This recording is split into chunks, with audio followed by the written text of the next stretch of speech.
ఎన్నికల వేళ గుంటూరు రాజకీయాలు మిర్చి కన్నా ఘాటు అన్నట్టుగా సాగుతున్నాయి. మంత్రి విడుదల రజని ఆఫీస్ పై రాళ్ల దాడి రాజకీయ అగ్గిని రాజేసింది. టీడీపీ ఓటమి భయంతోనే పక్కా ప్లాన్ ప్రకారం దాడి చేయించిందని ఆరోపించారు మంత్రి రజని. ఈ దాడి వెనుక ఎవరున్నా వదిలేదు లేదని గట్టి వార్నింగ్ ఇస్తున్నారు మంత్రి. ఏపీలో ఘాటెక్కిస్తున్న గుంటూరు కారం రాజకీయాలపై ఓ లుక్కేద్దాం.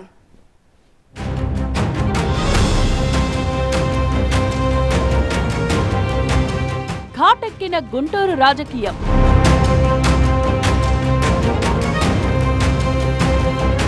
మంత్రి విడుదల రజని ఆఫీస్ పై రాళ్ల దాడి.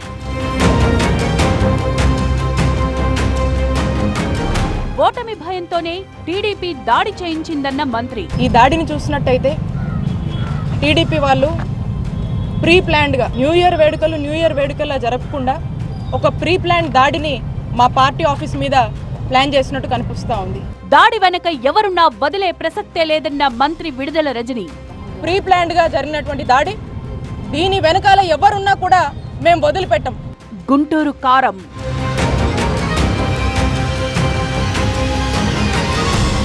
గుంటూరు మిర్చి ఘాటు ఎలా ఉంటుందో అందరికీ తెలుసు. కానీ అక్కడి రాజకీయం అంతకన్నా ఘాటుగా ఉంటుంది. ఎన్నికలు సమీపిస్తోన్న వేళ గుంటూరు రాజకీయాలు మరింత ఘాటెక్కిస్తున్నాయి. లేటెస్ట్ గా మంత్రి విడుదల రజని ఆఫీస్ పై రాళ్ల దాడి రాజకీయ మంటలు రేపుతోంది. మంత్రి విడుదల రజని చిలకలూరుపేట నుంచి అసెంబ్లీకి ప్రాతినిధ్యం వహిస్తున్నారు. రాబోయే ఎన్నికల కోసం వైసీపీ హైకమాండ్ ఆమెను గుంటూరు వెస్ట్ నియోజకవర్గానికి ఇన్ఛార్జిగా ప్రకటించింది. దీంతో విడుదల రజని అక్కడ పార్టీ కార్యకలాపాలను ప్రారంభించేందుకు రెడీ అయ్యారు.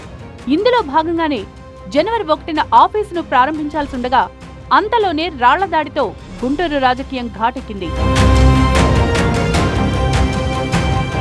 అంతా న్యూ ఇయర్ జోష్లో ఉన్న సమయంలో అర్ధరాత్రి చంద్రమౌళి నగర్లోని ఎన్టీఆర్ సర్కిల్లో ఉన్న మంత్రి విడుదల రజని కార్యాలయంపై ఒక్కసారిగా దుండగులు రాళ్ల దాడికి దిగారు. ఈ దాడిలో ఆఫీస్ అద్దాలు పగిలిపోయాయి. సమాచారం అందుకున్న పోలీసులు కొంతమందిని అదుపులోకి తీసుకున్నారు.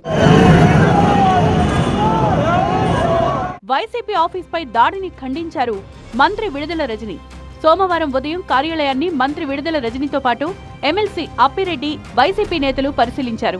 ఓటమి భయంతో టీడీపీ పక్కా ప్లాన్ ప్రకారం దాడి చేయించిందని ఆరోపించారు మంత్రి రజని.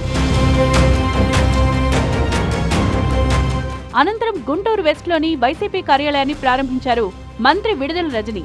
ఈ కార్యక్రమంలో పెద్ద సంఖ్యలో వైసీపీ శ్రేణులు పాల్గొన్నాయి. అనంతరం భారీ కేక్ ను కట్ చేశారు. టీడీపీ గుండాలే ఈ దాడి చేశారని, దీని వెనక ఎవరున్నా వదిలేది లేదని వార్నింగ్ ఇచ్చారు మంత్రి రజని. ఇది పక్కా ప్లాన్ తో జరిగిన దాడని, రాళ్లు తీసుకొచ్చి దాడికి పాల్పడ్డారన్నారు. బీసీ మహిళైన తనపై కుట్రలు చేస్తున్నారని, ఇలాంటి దాడులతో ఏమాత్రం భయపెట్టలేరన్నారు మంత్రి రజని. ఓటమి భయంతోనే మరి ఈ దాడికి ఒడిగట్టారు. ఎందుకంటే ఒక బీసీ మహిళగా నేను ఇక్కడికి, మా ముఖ్యమంత్రి గారు ఇక్కడ నన్ను సమన్వయకర్తగా మరి నియమిస్తే, ఇక్కడ ఈ సెంటర్లో మా వైఎస్ఆర్ కాంగ్రెస్ పార్టీని మేము అఫీషియల్గా ఇక్కడ ఓపెన్ చేసుకుంటామని ప్రారంభానికి అన్ని విధాలుగా కూడా మేము సిద్ధం చేసుకుంటే, మరి ఈ రకంగా ఒక రౌడీయిజం ప్రదర్శించి టీడీపీ వాళ్ళు ఒక గూండాయిజం ప్రదర్శించి మరి ఇష్టం వచ్చినట్టుగా వాళ్ళ ఒక అగ్రెసివ్ నేచర్ని, ఒక క్రిమినల్ యాటిట్యూడ్ని ఏ విధంగా ప్రదర్శించి మరి రాళ్లతో ఈ ఆఫీస్ మీద దాడి చేసి ఏ విధంగా మరి ఆఫీస్ని అద్దాలన్నీ కూడా ధ్వంసం చేశారో మీరందరూ కూడా చూస్తూ ఉన్నారు.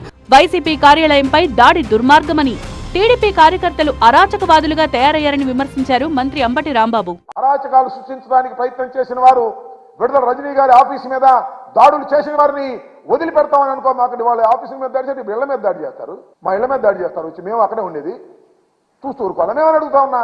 మేము రెచ్చగొడితే మా ఓటర్ మహాశైలు రెచ్చిపోయే పరిస్థితి లేదా అని అడుగుతా ఉన్నా. కానీ అది విధానం కాదనేటువంటి ఆలోచనతో మేము ముందుకు వెళ్తున్నాం. చట్టం తన పని తాను చేసుకుని ముందుకు వెళ్తుంది. ఇంకా ఎన్నికలకు నగారా మోగక ముందే పార్టీ కార్యాలయాలపై రాళ్ల దాడి లాంటి పరిస్థితి నెలకొంటే ఇక రాబోయే రోజుల్లో గుంటూరు రాజకీయాలు ఇంకెంత ఘాటెక్కిస్తాయో చూడాలి.